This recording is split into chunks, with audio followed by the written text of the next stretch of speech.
Alors donc on a sur notre scène, dans notre scène pardon, de jeu, des murs qui sont un objet pardon, unique, voilà, qui constitue le sol et les murs extérieurs, et on a des murs que l'on peut détruire. Donc en appuyant sur la touche Z et en retirant donc l'affichage des surfaces, on va pouvoir voir comme ça, comme avec des rayons X, un petit peu la constitution de ces objets. Chaque mur est fait donc de la même manière, hein, ils sont tous clonés une fois qu'on en a réalisé un. Il y a d'abord tout à l'intérieur plusieurs rangées de briques superposées, contenues dans un parallépipède qui lui-même est contenu dans un autre parallépipède. Donc on a bien un mur extérieur qui contient une enveloppe intermédiaire qui elle-même contient cet ensemble de briques. Cet ensemble de briques, il a une particularité: lorsqu'on aura fait disparaître ce mur, eh bien, elles doivent pouvoir voler. Voilà, donc, enfin voler entre guillemets, on doit pouvoir les percuter, elles peuvent rebondir, etc. Comme si on détruisait un mur qui n'avait pas de mortier. Donc, pas de ciment, voilà. Donc ces briques intérieures, pour pouvoir rebondir, elles ont un physique qu'on appelle rigid body, qui est donc un truc très documenté dans Blender, qui permet donc à des corps de rebondir et d'interagir avec les autres objets, les autres mèches dans une scène. On a cliqué acteur, et surtout très important, on a le collision bounds, qui nous sert donc à détecter les collisions et donc à faire bouger, rebondir selon un physique un calcul de physique assez naturel nos briques. Pourquoi est-ce qu'on a deux contenants? On a deux contenants parce que si sur ce premier mur qui donc contient les briques à l'intérieur, si on le mettait avec un collision bounds, lorsqu'on lance la scène de jeu, le moteur de jeu de Blender va calculer toutes les collisions des physiques qu'il y a dans notre scène. Enfin, toutes les collisions des physiques. Va calculer toutes les interactions entre les objets selon le module de physique. Voilà, c'est un peu plus français. Et donc du coup, là, il va détecter une collision, et donc nos briques vont se mettre à vibrer, à sauter, et ça va pas fonctionner. Alors on peut tester ça rapidement. Par exemple, si on met à cet objet les collisions, lorsqu'on se met en jeu, eh bien on voit tout de suite que nos briques, voilà, bougent alors qu'elles ne sont pas censées bouger.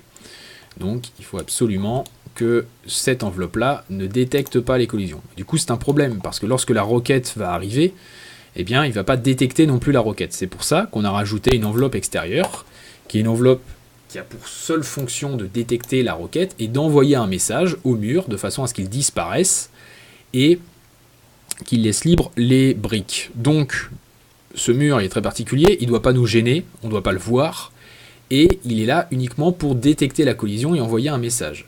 Donc pour qu'il ne nous gêne pas, on le met en senseur. Voilà, donc un senseur, ça n'est ni un rigid body, ni statique ou dynamique ou quoi que ce soit, il ne détecte pas, il n'est pas en contact avec les autres objets. Par contre, vu qu'il est senseur, eh bien, il peut, si on lui clique collision, détecter des collisions et envoyer un message, mais il ne va pas empêcher les autres objets de passer. Donc tout en étant là constamment et en étant invisible, on clique ici pour avoir la visibilité, tout en étant là en permanence et invisible, il n'empêchera pas les chars d'évoluer. Voilà. Ce qui n'est pas le cas de cette enveloppe-là, puisqu'elle est en statique, donc tant que cette enveloppe-là n'a pas disparu, si on rentre dedans, on est bloqué. Donc, on va regarder rapidement les briques logiques et le programme. A noter que cette enveloppe intermédiaire qui contient nos briques a une propriété wall, qui permettra la détection du mur par la roquette, qu'on verra après. Et on va voir tout de suite, puisque la roquette, elle a une propriété roquette. Donc ça, on l'a vu déjà dans les vidéos précédentes. C'est important pour détecter des collisions, parce qu'on ne détecte pas l'objet lui-même par son nom, on détecte la propriété de l'objet. Donc ici, lorsque notre roquette qui a donc ce paramètre roquette va rentrer en contact avec le senseur extérieur, ce senseur extérieur lorsqu'il est en collision donc avec Rocket, il va exécuter le programme endWall. Le programme endWall, qui est donc, on le voit ici, à deux variables. Une variable, un senseur Rocket, donc celui-là, et un actuateur Rocket message, donc celui-là. Très simplement, if Rocket date positive, donc si la collision a lieu, eh bien on active Rocket message. Sinon, on ne l'active pas. Rocket message, quand on l'active, on fait quoi? Eh bien, on envoie à wall, donc wall, on va le voir ici, c'est bien wall, notre mur intérieur. On envoie le message Rocket, et lui, lorsqu'il reçoit le message Rocket, eh bien, tout simplement, il va endObject s'auto-supprimer. Aussi simple que ça. On peut regarder du côté de la Rocket.